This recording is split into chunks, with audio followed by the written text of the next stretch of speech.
Carla Arrementos, and this is my final app for communication and skills. Restorative justice of the Philippines over Thailand.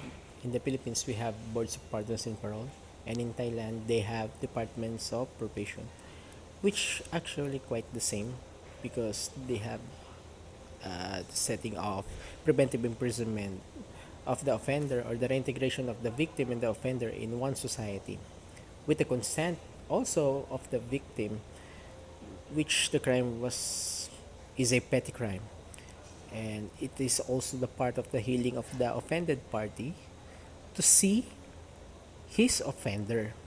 So instead of putting them in jail and seeing them much destroy their life because they already committed a crime, why not give them a chance to change if they committed only a petty crimes?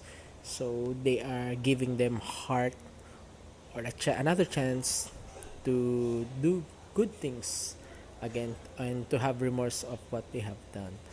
So here, because we all know that we have the problem of overcrowding in prisons, food, lack of funds, especially. So the government think of a new way on how we can treat, or we should call it another form of punishment for those who committed the crime, which is the parole or probation, which they will be under the supervision of a probation officer or parole officer, because once they are outside, they are they are on their own, but there's a officer that will be looking to them, which if knowing that if they will do it again, if they will get another chance to commit a crime, so they are persons who will look after them. But here in the Philippines, we have the law, which is a very good law. But the problem is the execution of the law, also especially the fund, because we don't have enough personals to look after one after one another. So the tendency is, because we have the saying in the Filipino, wala namang batas kung walang nakakita, or wala namang mapaparusahan kung wala namang nakakita.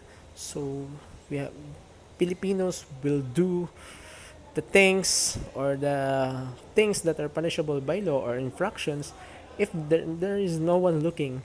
So the tendency is they will do it again even though they know it was wrong. And the problem also is the mindset of every Filipino. Once you have committed a crime, they treat you like a very sick person na, oh, oops, don't go near that guy because he committed this crime, and maybe he will do the same thing to me or to us. So it is a bad, bad, bad thinking of a Filipino. So my recommendation is we need funds, and we also need studies, furthermore studies, because there is lacking of it. We have great ideas, great laws.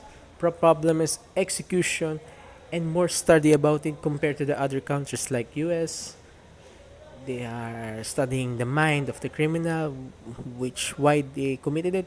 Why not in our setting? Because the setting of the other country is far from us. They are, which is comparable, but afar from the norms in the setting here we apply or we do.